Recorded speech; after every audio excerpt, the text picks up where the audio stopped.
leadership is definitely multi-dimensional. That's what makes it so interesting. And I think you might learn certain bits earlier in your career, depending on who your leaders are. You might learn, other bits from other people. Like I call it copycat leadership. Like take the best bits from each leader you work with and leave the worst bits behind. I think for me, probably I learned about that being empathetic and giving belief to people and how to inspire people really quickly early on in my career, but I probably didn't learn some of the self-leadership pieces as quickly. I learned that off different people later down the line. So I think depending on who you're led by, depending on the companies that you work with, all of that shapes you as a leader. Welcome to the How They Lead podcast, hosted by Benjamin Wade and Ben Stocken. This podcast is dedicated to exploring the world of high performance, showcasing examples of how individuals and teams can reach their full potential. Together, they'll be inviting amazing guests who have defined or represented high performance in their own right, from world record breakers to individuals who have achieved first in their fields. The How They Lead podcast will showcase a diverse range of guests, each with their unique stories and insights to share. So join us as we challenge traditional ways of doing things, explore new ideas, methods and possibilities, and evolve the way people perform. Welcome to How They Lead. This edition, a special edition with Simon Maguire, which we'll hear all about shortly. But as you know, Simon, we've invited you onto our podcast, a conversational podcast where we're trying to create a library of content from leaders at the rock face of leadership, giving us some insights into how they lead, their experience, and the pitfalls and the traps they may have fallen into, so that our listeners can take away those lessons, deploy them back within their business or within their team, and increase their performance because of it. So I think we're going to hear from you and your background. Ben's going to run a little intro, and we're going to hear what lessons you have for us today. Yeah, thanks, Ben. Simon, welcome. Welcome on this extra special episode where we get to introduce a few of the special members of the West Peak team. So why don't I hand over to you and you give everyone a bit of a rundown about your background and how we how we invited you to join West Peak. Yeah, well, firstly, thank you very much for having me on the show. I've been really enjoying listening to all your podcasts that you've been doing so far, learning lots from all the different people, particularly the Red Arrows chap, Patrick Kershaw, is it? Like literally amazing episode. Love that. So yeah, I guess my background is really hospitality through and through. I started as a kitchen porter, kind of as a Saturday job, and really just loved it and loved the atmosphere that was kind of in hospitality, the kind of team ethic that you really need to succeed. And I just kept on going with my career, and I guess kitchen porter finished up as managing director of a fairly large UK hotel group, and everything that kind of went in between, which we'd probably need about a 24-hour show or something like that to cover. But maybe we'll get into some of that detail. But the more my journey continued, the bit that inspired me the most, the bit that had the most meaning for me was supporting people through excellent leadership. At times it wasn't excellent, but I always tried my best. And when I met you two chaps, I guess I was pretty inspired at what West Peak was doing and what West Peak was trying to do, and that really resonated with me. And actually, it was a pretty easy decision. There was no bullying required. It just felt like the right thing to do. How old were you when you started as a KP? It'd be quite interesting just to hear how long you were in that hospitality industry for. Yeah, so a friend of mine, basically there was a pub down the road. It's called the Gomshall Mill. Much nicer place now. And my friend got a Saturday job there, and he said, "Oh look, they pay £3.70 an hour. It's a good spot." And he said, "Come down on Sunday and do a shift with me. They're always looking for people." So I turned up on that Sunday. He'd called in sick with a hangover. And it was an absolute nightmare. It was horrific. It was just me for like a whole Sunday lunch service. The chef was shouting at me. So it wasn't a great start. But I came back for more, and that was, I think I was 14 when I did my first shift. 14. Well, okay, so over 20 years of experience.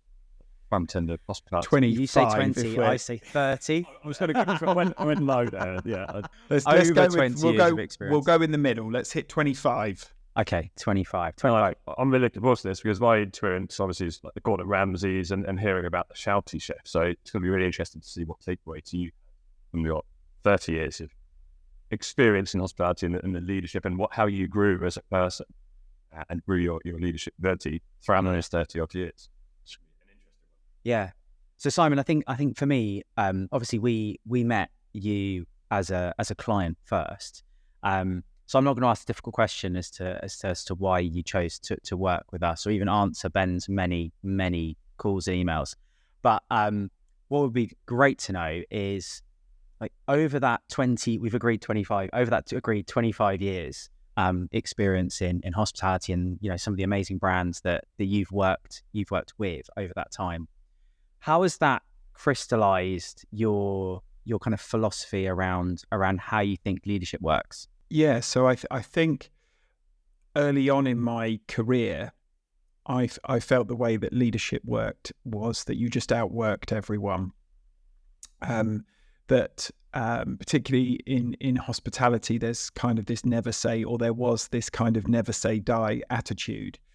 No matter what obstacles were put in your way, you were just resilient, and you got through it. And that's, I've done shifts that lasted longer than 24 hours because certain people weren't coming to work. I've laid on kitchen floors in the middle of the night just to get a couple of hours sleep. I've done pretty much everything. I've ran a full hotel with no power and no light and no heating. So you kind of just believe that outworking everybody is the way to go. And particularly in my early career, I felt like you have to know all the answers. You're leading from the front. You need to know the answers, and you just drag everyone along with you, and that's how you do it. I think as things kind of evolved, and as I had to properly crack in that style of leadership. I had to properly break to then put the pieces back together to see actually there's other ways, and probably more effective ways, and ways where you can grow the people around you much more effectively. And now, if you ask me, what's my leadership style and stance as of today, I would say that it's all about leading by example, in terms of leading by example about looking after yourself, looking after your health first and foremost, looking after the relationships around you. And I think the easiest analogy for me is, like, if you want to help anyone, like they say on the plane, put your own oxygen mask on before you help anyone else. And I think in the world we are today, that's massively important in leadership. Yeah. Do you think there was a defining moment when you saw that shift? So we spoke to Adaptation a couple of series ago, 3-star or 3 Michelin star chef, and he said that he grew up and developed himself in a very aggressive, shouty kitchen. It's all about the Gordon Ramsay style. And then after COVID, there was a total mindset shift. It's all about empowering, developing, looking after people. That mindset shift is all around COVID. What did you experience that earlier on? Yeah, I think I experienced it a little bit earlier than that. And for me, it was really more about my personal journey made me realize it. My leadership style, as it was to just do the hours, to just know all the answers, to, when at Harbour Hotels, for example, I was group operations director there, kind of second in command. I think we employed about 1,200 people at the time across 16 hotels, and a leadership style of just answering every question means that you get a lot of phone calls. and trying, whizzing around the country trying to help everyone, rather than saying, well, what would you do in that situation, or what do you think is the best course of action? My default was always to just grab the monkey and deal with it. And what that meant was, whilst it was effective, I suppose you would say in certain ways, because it got the job done, it was incredibly ineffective in terms of growing other people around me, and also on my own health. And it was probably the turning point was when I kind of hit a weight that was getting out of control, problems with alcohol and painkillers. And it was at that point that I really understood that actually the way I lead and the way I'm trying to lead people, that there is a better way. And that's when I really started to read about leadership. I'd never really read a leadership book or anything like that. I think the closest I'd got to that was Sir Alex Ferguson's autobiography. So I'd never really, no one had ever taught me leadership. That's not something you teach in hotels. You teach customer service, but no one had ever sat down to me and said, this is how you lead. And I think that's why I find it so fascinating now, is that actually what we're doing is we're kind of intervening that little bit earlier, and we're actually supporting leaders with those tools. And I give the example of Indeed Flex, a company that we're working with at the moment, and it's just amazing to see them investing in their people at that first level of leadership, because it's a really daunting time. You've just been told to be responsible for 4 other people, and that sounds really exciting. I just got promoted, but actually you're dealing with 4 other people's problems. There's their personal problems with that. You then have to work out how to manage them most effectively on a one-to-one basis, but you also have to learn how to manage them effectively as a team. And that's pretty much impossible to do if you have no leadership experience. And so what we do, I think, is just so powerful in that sense. Yeah, I think there was something I heard this morning that like really timely, based on what you just said. Like, actually, the idea that being unselfish, and as you said, kind of, when you were at Harbour Group and people would ask you questions and you'd want to be unselfish and give the answer. It was effective. It was short in a short term. It got results. The quote I heard this morning was, being unselfish is one of the most selfish things you can do. Because as you said, like the airplane kind of oxygen mask thing is actually, you've got to put your oxygen mask on first before you can help other people. And if we are perpetually unselfish with our time, then in the short term, it looks great because, we can help a lot of people. We can get a lot of stuff done. But the reality is that we end up burning out or cracking, as you've said, and we haven't actually developed those people behind us, because if you tell someone, they'll come back to you like, I need to know the next thing you need to tell me to do, rather than, as you said, developing them as well. I was going to say, right, so all those years ago when we came and met you in the Athenaeum, we were sitting down and talking about what Ben and I do and how we help our clients. What was it that resonated with you? Because the high-performing teams we've spoken to on the podcast, they're aligned in their way of thinking that, as you just said, that leadership and personal development first pays dividends later on in life, whereas a lot of businesses we see where they're facing challenges, leadership development and personal development almost comes far later on in a person's career development, almost too little too late, and only appears at a time that they need some development, so 5-6 years into their career. Why was it that you thought, I'll be a little bit different to the norm in terms of hospitality and start developing my leaders from their day one? Yeah, I think it was a few things really. One was around timing. We were just coming out of probably the most turbulent time ever in hospitality. I'd never seen anything like it in terms of the amount of people that left the industry. So we were promoting a lot of people who perhaps were being promoted 2 to 3 years before they should be into leadership roles. We were kind of forced into that position. So for me, I really wanted to show those people, whilst we were probably giving them that responsibility too soon. I really wanted to show them that we're going to support you on this. We're not just going to throw you the job title and walk away and just expect you to kind of clean up our mess. We're going to give you support on this. And whilst I felt we could do that a little bit in-house, I think it just gives such a better perspective if you bring people in who have got great expertise. But they were all busy, so it was just down to you two guys, I'm afraid. So bringing in external expertise was really important for me in that sense.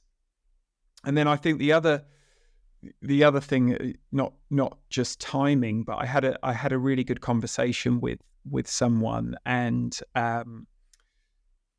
it was someone who's often quite honest with me, and I won't name them on the podcast. And I was kind of talking about the state of the hospitality industry and just saying, like, we can't get people. This is just like ridiculous. We're trying to operate these hotels at 100% occupancy. The customer expectations are sky high because the rates were really pushing up as you came out of COVID, as you know. And this person just said to me, "Get your head out of your ass. Just get your head out of your ass. Stop moaning and do something about it." And I just thought to myself, on so many levels, that was great advice, because you can either just moan about the situation in front of you, or you can take a little bit of responsibility and start to do something about it. And having spoken to you guys, I knew I couldn't do everything. So I could focus on lots of other things and focus where my strengths lie, and bring in the experts to help me with that bit, the leadership bit. And it worked like a dream. So, I was really glad that person said that to me. Yeah, I think it's sometimes it takes someone to like hit you with something like that that's very like radical, direct feedback to get you to check and challenge, doesn't it? I think I'm interested. Like, so we go back to you as a teenager coming to hospitality through your career and as a managing director of a luxury hotel group. There must have been some role models along the way that helped you kind of leverage that leadership skill set and that approach, that when you did have that moment when, as you said, you cracked and kind of rebuilt yourself. Who have been the role models, and why have they been like a leadership role model for you on that journey? Yeah, so I think, look, there's probably one person that stands out more than anyone else. So it would be wrong for me not to start with them. A lady called Helly Jensen. Helly is Danish, and she is still the general manager of the Covent Garden Hotel.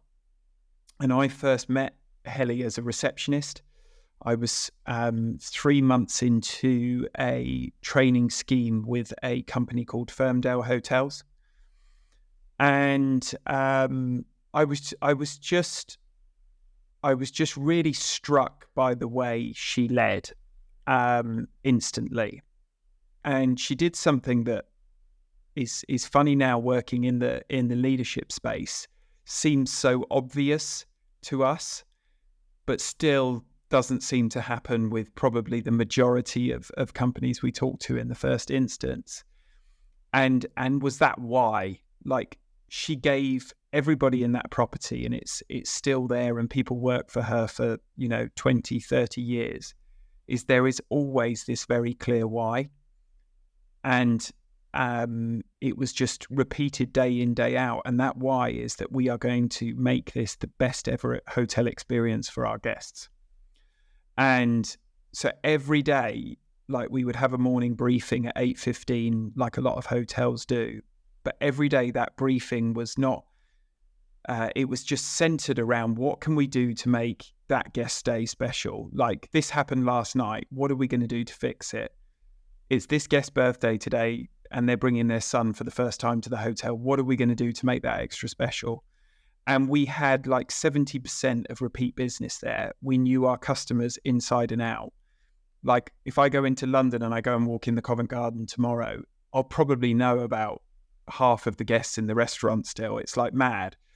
Like, she just created this amazing atmosphere. and everybody knew what they were working towards. And I think that kind of that goal, that aspiration, just fed through the whole team. So it often meant there wasn't time to really think about other things that were maybe negative. It was just like, right, we're all driving towards this, and I found that incredibly inspirational, and I tried to copy that with my teams. I think that's going to be one of the biggest takeaways for this. That's why it comes up so frequently with some of our clients where there's issues with performance. When you dig down into the root cause, it's often because the teams don't understand what they're actually trying to achieve. So they're great at working on their specific tasks, but they can't be creative or collaborative because they don't know how to go beyond the scope of their specific task and then incorporate some entrepreneurial spirit and find solutions to other problems, because they don't know the bigger vision or that why or the goal, or there's ambiguity over what it is.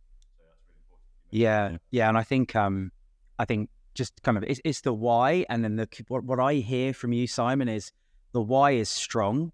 The why is strong, and it's anchoring in that, customer experience. How do we make this customer experience the best hotel customer experience we can? But what I really heard from you was consistency and repetitions of communication. And often, again, if the why is there, and sometimes it's written on the wall in vinyls, sometimes it's at the top of their headed paper, or it comes up in performance reviews quarterly or annually. Like, unless it is consistently communicated in a way that's real and practical, then it becomes, it's ethereal rather than tangible. And the examples you gave me that Helly used to give just then was it's this guest's birthday, or this happened last night. How do we improve? And I think that is such a golden nugget for people to take away, for sure. It ties into your the journey that you mentioned as well earlier, and also one of our questions about self-leadership, that consistency piece, motivation, discipline, and consistency. You mentioned your journey, didn't really elaborate. Is that something that you can elaborate on, or how this all ties into the journey that you mentioned? Like, leadership is definitely multi-dimensional. That's what makes it so interesting. And I think you might learn certain bits earlier in your career, depending on who your leaders are. You might learn, other bits from other people. Like, I call it copycat leadership. Like, take the best bits from each leader you work with and leave the worst bits behind. So I think for me, probably, look, Helly, she had these brilliant strengths, but she also had her weaknesses, and she'd be the first to admit that. So I think I learned about that why, and being empathetic and giving belief to people and how to inspire people really quickly early on in my career. But I probably didn't learn some of the self-leadership pieces as quickly. I learned that off different people later down the line. So I think, depending on who you're led by, depending on the companies that you work with, all of that shapes you as a leader. And it's the same kind of in the technical. It's the same in the technical pieces. So Firmdale, for example, they were just so customer centric. It was unreal. Like, as a head of department, I couldn't really tell you what the P&L looked like. There was a lot of things I couldn't tell you about financial acumen from working for them for 8 years. I then went to another company, Hotel Divan, and it was completely the opposite. It was like, you need to know everything down to like within 5p. You need to know all your numbers. You need to know all your KPIs, and you need to be assessing them and talking about them with your team. And even receptionists, or any level, we were kind of like sharing that information, and that was brilliant too. But we didn't focus on the customer as much. And you can say that's a weakness or a strength. I would just say that every company is different and does it differently. And I think that's what makes everybody's journey. Like, I just love chatting to people that we come across in our daily lives. Like, if I walk into Wagamama's, I'm like, oh wow, like I'm trying to work out how that business model works, and I'm trying to work out how many covers they're selling and at what price, and so I think it's just fascinating that depending on who you work with, depending on who you've worked for, that's going to have a massive impact on shaping how you then go on to lead people and even your work style. And what did you take from that experience into your personal life with you mentioned a weight loss journey? So you got the motivation and the why you were doing that, and then the discipline and consistency to carry out that journey. Is that something that you can elaborate on as well? You mentioned the weight loss journey. Yeah, I think. Oh, that's tricky. Let me think about that. He's throwing out some real belters here, isn't he? He is. Yeah.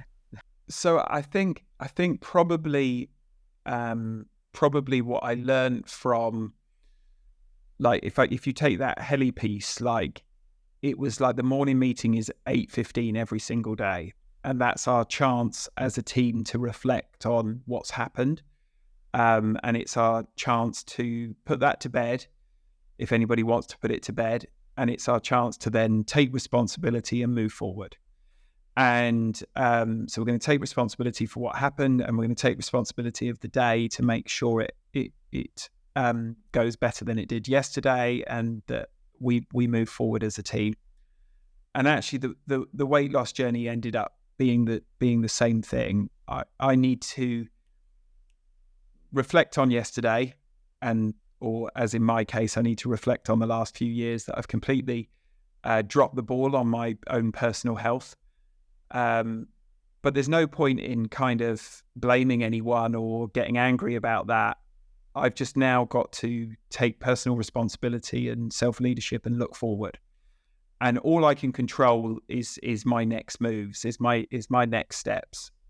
There's no point in kind of shouting at myself for where I've let myself get to. And I think that's probably what I took from that.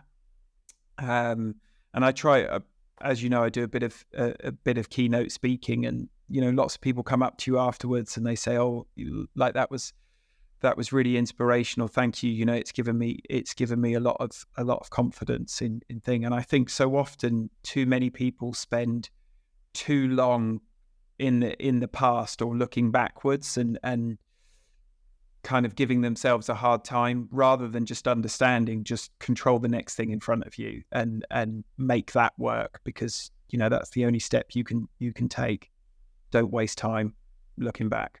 Yeah, I saw you did a keynote yesterday for one of our clients, and I saw someone who was in the audience watching you posted on LinkedIn today. I think it was a little photo, and it was a clip from a photo. I imagine one that you'd put up, and it was said, "It's you're either going to do it one day, or today is day one," and something like that. And I loved that flip on.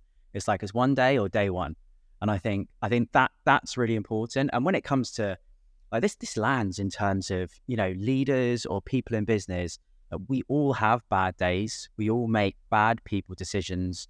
You might have someone might have done something that impacted a customer, impacted a project, and you feel the emotion, and you weren't at your best. And I think that there's an element of having that accountability for yourself as a leader. Be like, look, I will apologize for my emotional response in that, but I certainly know from speaking to leaders that we work with that people can bottle that up, and it can become almost overbearing in terms of how they act. And there was, we were talking, Simon, a couple of days ago, and I was thinking as I was coming in to the office, and we were having a conversation that there's something about like what we are today is the average of probably the last 3 decisions we've made. All right. Now, if you are the average of the last 3 decisions you made in terms of a decision tree, like look forwards, think about the possibilities. The next 3 decisions you make, the next 1 decision you make can take you in the right direction. You make another one, it takes you further in the right direction. And I think when we look at people developing self-leadership, like role modeling, which is one of the fundamentals for us, like how well do you present the behaviors and expectations you have for the rest of your team or your business consistently on a day-to-day basis. And I think if you look at that and go, wow, how can I be this perfect leader? You can't. But what I think we can do, and certainly what I think you've demonstrated in your journey, is you can just choose to own something and do it really, really well today, and then have another go tomorrow. Yeah, and I really do think it's half the battle. I mean, I can't tell you how many times I expected something of other people but didn't play the game myself, and it's just ineffective. Like if you do that, if you tell people to do something, but then and I'll give you an example, like an e-learning on health and safety or something like that. If you're asking people to do that, but you wouldn't do it yourself, like either question why you're asking them to do it, and if it's the right way to get them to do it. So why wouldn't I do it? Well, I don't have the attention span to do that. Well, guess what? Probably 95% of people don't have the attention span to do that either. So do it differently. Get everyone in a room for an hour and make it fun, and do it differently. You'll get better outcomes. And so I think that's kind of key for me is now just lead by example, show up as often as you can, and when you can't show up, and there will be times that you can't show up. That's, we all have things that get in our way. And when you can't show up, just be honest about it. Just be vulnerable and say, look, I can't show up today. We'll talk tomorrow or whatever it might be. It sounds like a mantra was always being hands-on as well. So as a hands-on GM and MD, how did you come across as an amazing follower as well? I guess within a hotel, everyone looks up to the GM for advice, for support, for direction. How do you broach that ability to be an amazing follower as well as a leader as well within a hotel? That'd be really interesting. Yeah, so I think as a follower, it's quite an interesting one, because again, I think I changed over a period of time, and I think when you're in hospitality, in the very early days, like you do what you're told. I know you're from an RAF background, and Ben kind of like a rugby background, and I don't think it's too dissimilar in that sense. If you go into a training session in rugby and you're told to run this and you're told to do this drill, at 19 years old, you don't really turn around to anyone and say, well, actually, if you thought about doing this more effectively, let's sit down, and you kind of get on and clean the plates, right? Even if you can see that buying a new washing machine would be much more effective, you kind of don't question it. So I think, depending on career and depending on time frame, like how you're a follower changes. And I think now I'm willing to if I'm working for a leader or working for someone, I'm willing to disagree. I'm willing to tell them that I think it could be done better. But I always try, and I'm not always successful at this, but I always try and follow the following steps, which is, if I disagree with something, have an answer of how I think it can be done better, and be part of the solution, not just the problem, and say that's crap. And then the other thing I would say is that ultimately that leader is in a position of responsibility, and that comes with its downfalls, that comes with its pressures as well. And actually they're in that position, so they have the final say, and you have to respect that. So as long as you've said, look, I don't 100% agree with this, I think we could do it this way. If that person then turns around and says, look, I really appreciate your input, thank you, but no, we're going to do it this way, then I've said what I think. As long as it's been treated with respect, I'm then just going to get on and do it in the way that they want to do it. Because the truth is, there's probably pitfalls to the way I want to do it. There's pitfalls to the way they want to do it. There's no perfect answer, and we're only going to find out by trying. And I'd much prefer to get on with something and do something and learn from something and find out that it was the wrong way to go, than to just sit back and do nothing at all. So I think from a followership perspective, I think too often people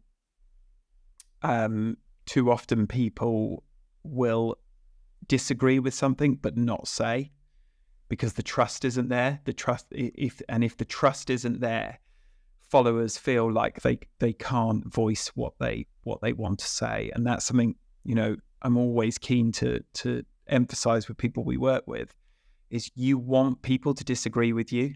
That is, you want people to give you constructive feedback. That is a really healthy place to be.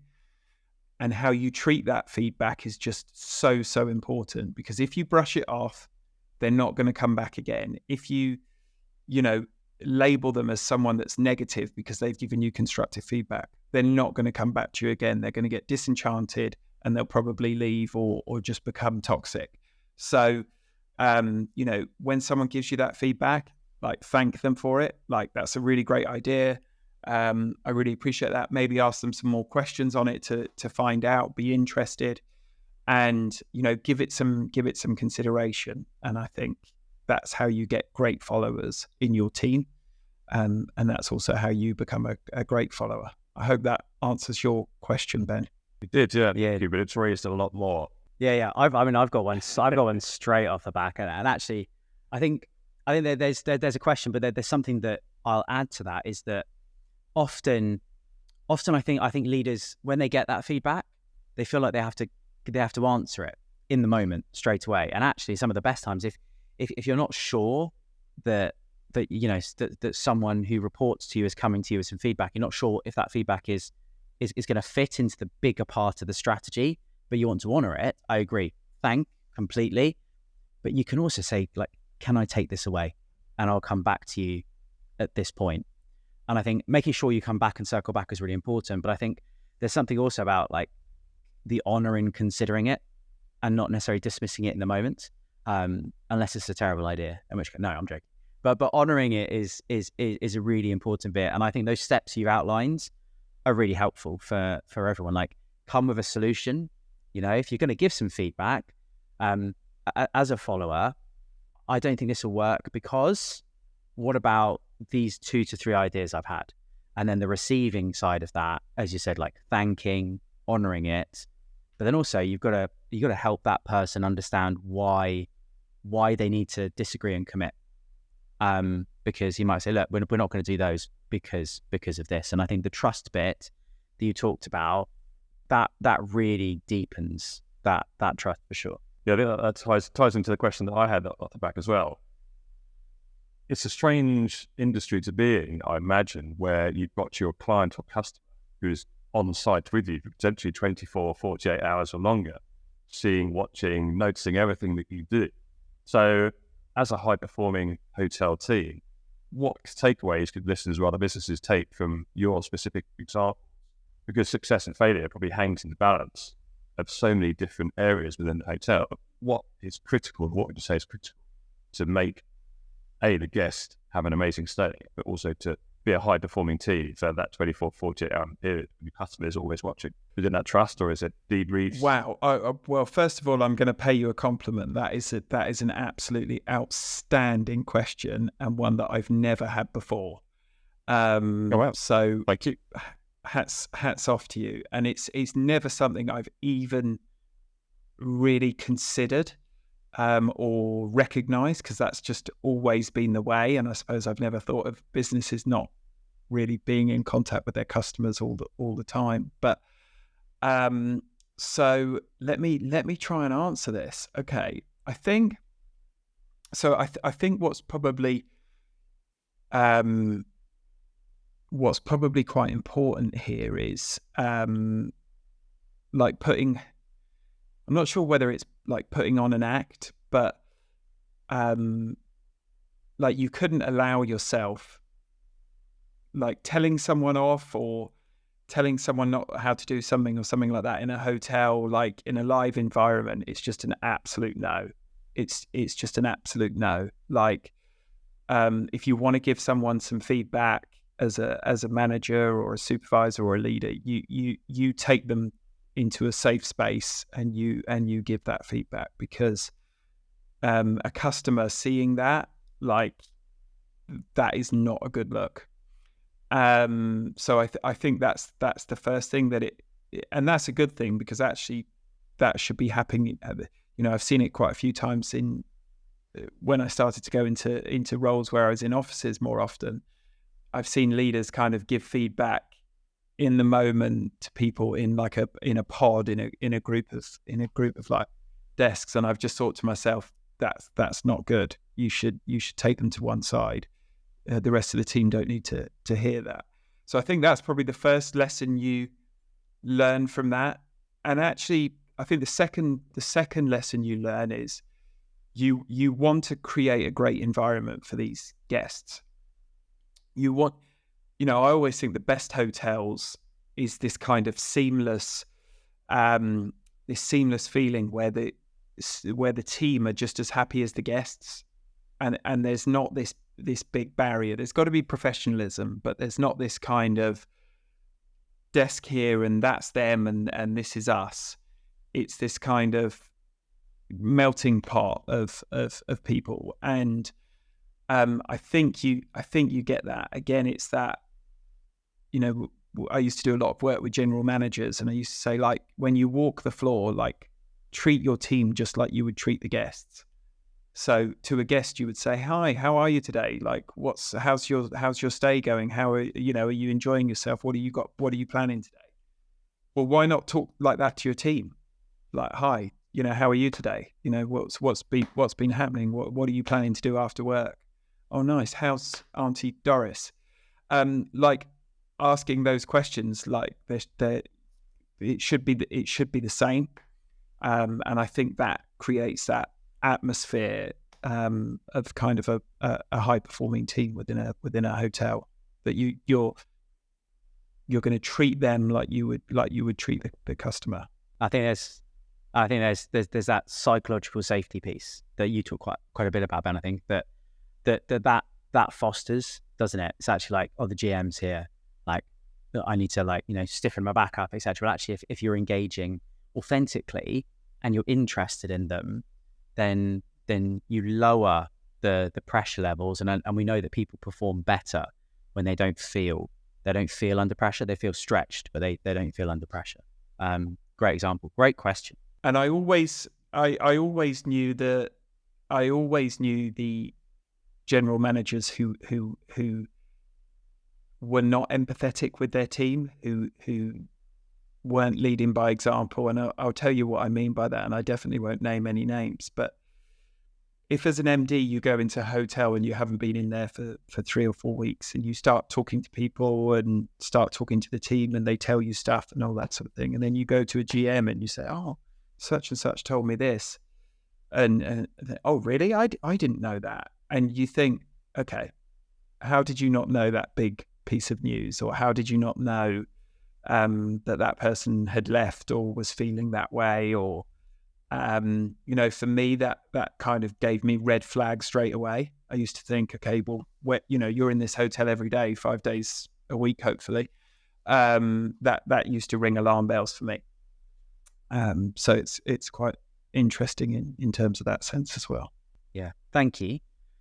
Right, we're coming to the back end of your your interview or conversation, Simon. We've got 2 bits to do. The first bit is I want to ask you our West Peak question. So West Peak is named around the concept that there's kind of there's acquiring a skill, and then there's really applying it and embedding it in the real world, and often the acquisition of the skill, will teach someone how to run in a really effective one-to-one, and they might think that's the peak, that's the summit they've got there, and the reality is about what we do next is they go and have a play using those skills in one-to-ones and go, wow, actually there's a whole lot more to learn in the real world. And then we wrap around them and we support them with coaching and support groups on that to make sure they succeed in the real world. So my question to you is, what West Peak moments have you had in your career where you thought you'd reached the summit, but actually in reality applying it, you had a whole lot more to learn? Yeah, I've probably had 2.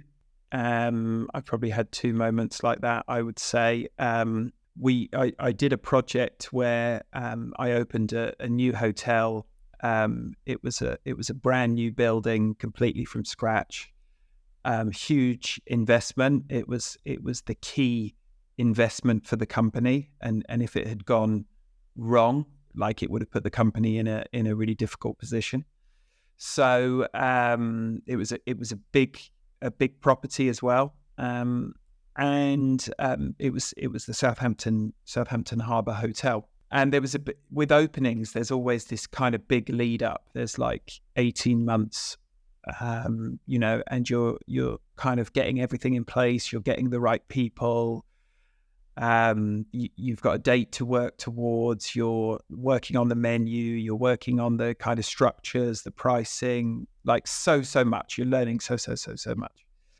And I remember, like, the day we opened the hotel, and it was about 11 o'clock in the morning. The first guest was walking down the driveway, and I was with my guest services manager, a lady called Min. She was brilliant, and we welcomed the first guest, and it was just awesome. And I thought to myself, do you know what? That's it. I've bloody done it.